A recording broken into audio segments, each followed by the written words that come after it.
Maujaji wa matumaini pamoja katika sala. Kwa majina naitwa Sister Luciana Adrian, Missionary Sisters of the Holy Family, masista wa missionari wa familia takatifu. Nafanya utume katika parokia ya Mtakatifu Yohane Mbatizaji wa Tamu, na leo tupo katika moja ya kigango chetu ambacho tunafanya utume, ambacho kipo katika kisiwa cha Kirepwe. Na utume ambao tunaufanya katika kisiwa hiki au katika eneo hili, kwanza tukija tunatumia usafiri wa boti kutoka upande ule wa pili kufika hapa kisiwani, na kazi ambazo tunazozifanya ni kufundisha mafundisho, katekesi. Pia tuna watoto wa PMC na tunasaidia familia katika kuamsha, kujituma katika ndani ya kanisa, na vile vile kuweza kushiriki katika jumuiya.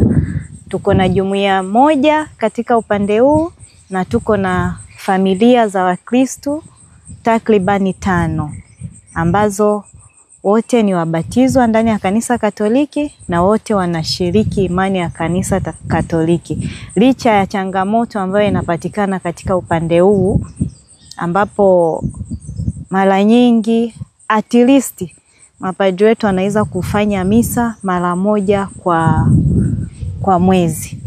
Hiyo ni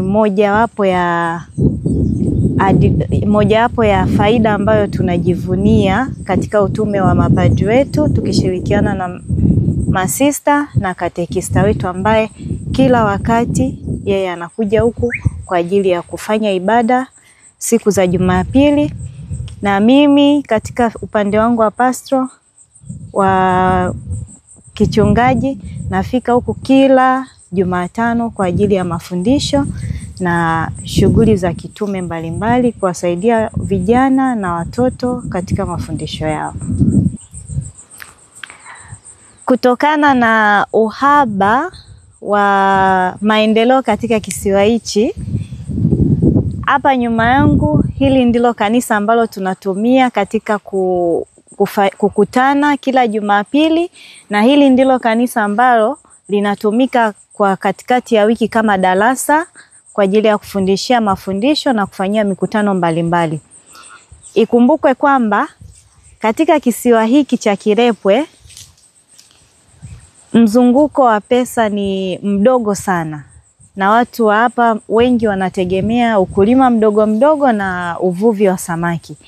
Kwa hiyo mzunguko wa pesa kiujumla uko chini, na ukitaka kufanya maendeleo yote katika kisiwa hiki lazima usafirishe vifaa vya ujenzi kutoka upande ule wa pili wa Gede vikuje vifike huku Kirepwe.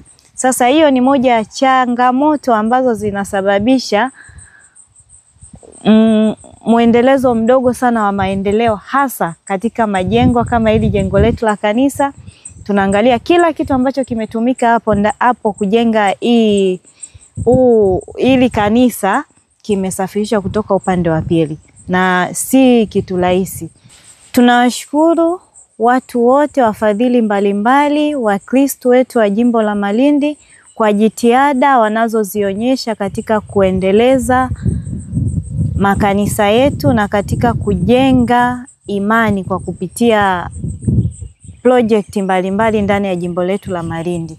Na tunaendelea kuhamasisha na kuwakaribisha wote wenye mapenzi mema kutoka ndani ya jimbo letu la Malindi na nje ya Malindi kuendelea kusapoti na kuendelea kusaidia kazi za uinjilishaji, kazi za kitume na maendeleo katika jimbo letu la Malindi. Asanteni sana, Mungu awabariki pamoja katika sala.